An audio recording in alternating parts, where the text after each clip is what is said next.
I'm pleased to report today on the jobs figures that have come out. Unemployment is down. Underemployment is down. Youth unemployment is down. Unemployment is now at 3.4, coming off a 3.5 figure. At 3.4, that is the lowest unemployment rate we've had since August 1974. Underemployment's down 6.0, down from 6.1. Youth unemployment is down to 7, down from 7.9. That is the lowest youth unemployment figure that we've had since that series began, when that was first added to the stats. There are some other figures which require a bit of explanation. There has been a fall in the total number of jobs, a fall of 40,000, but that follows 8 consecutive increases totaling 750,000.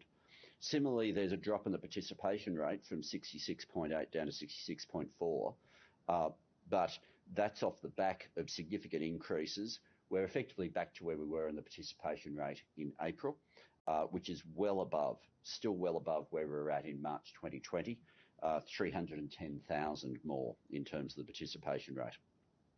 The hours worked have decreased by 15.6 million, which takes total hours worked down to 1.8 billion hours. But this is largely a symptom quite literally, of COVID-19 and influenza during that winter period. There's something that you can draw, though, when you connect yesterday's figures with today's. Today we had the jobs data. Yesterday we had the wages data. The general pressures of low unemployment providing upward pressure on wages, the concept doesn't change, but if you look historically at the numbers we have now, there is clearly something broken in the system. Compare where we're at now to August 2008. Both were periods where unemployment was low, where participation was high, but with very different wages outcomes. In August 2008, we were at 4% unemployment, which back then had been the lowest since 1974. We're now at 3.4%. Participation rate, I said before, participation rate now is at 66.4. Back then it was at 65.5, just below, both of them just below record highs. So in each case you had low unemployment, you had high participation, but the wage price index was a completely different story. August 2008, wages were running at 4.2%. We found out yesterday they're running at 2.6%. So effectively, the hydraulic pressure of unemployment being low, putting upward pressure on wages, that pressure's still there. But it's coming through in pipes that have all sorts of leaks coming out of them. Leaks off the back of a previous government trying to drive wages down for 10 years. Leaks in terms of loopholes in the system that allow what were otherwise minimum rates of pay to be able to be undercut. And the huge leak in the system, a bargaining system that has largely stalled.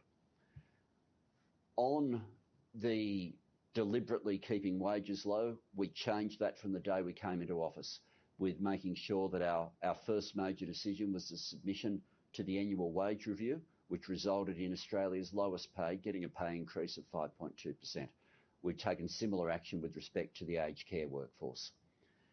In closing loopholes, we've made clear already for the loopholes that are there that allow wages to be undercut, that we will act on the gig economy, we will act on some of the rorts that exist within the labour hire system, and that we'll also be looking, and I put squarely on the table, the issue of the unilateral termination of enterprise bargaining agreements, where we've seen recent cases of potential pay cuts of up to 40%. But the final stage is to get bargaining going again.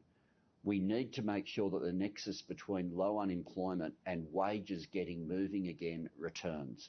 And we look to the Jobs and Skills Summit to be able to provide that information. So that's the update on the figures, but effectively, the story remains the same. The only way to make sure that we get wages moving, to be able to keep up with what's been happening with prices, and for people to have some chance as time goes on to be able to get ahead again is through the deliberate actions of government in pushing wages where we can, in closing loopholes where we find them, and in making sure that we provide the tools for bargaining to get moving again.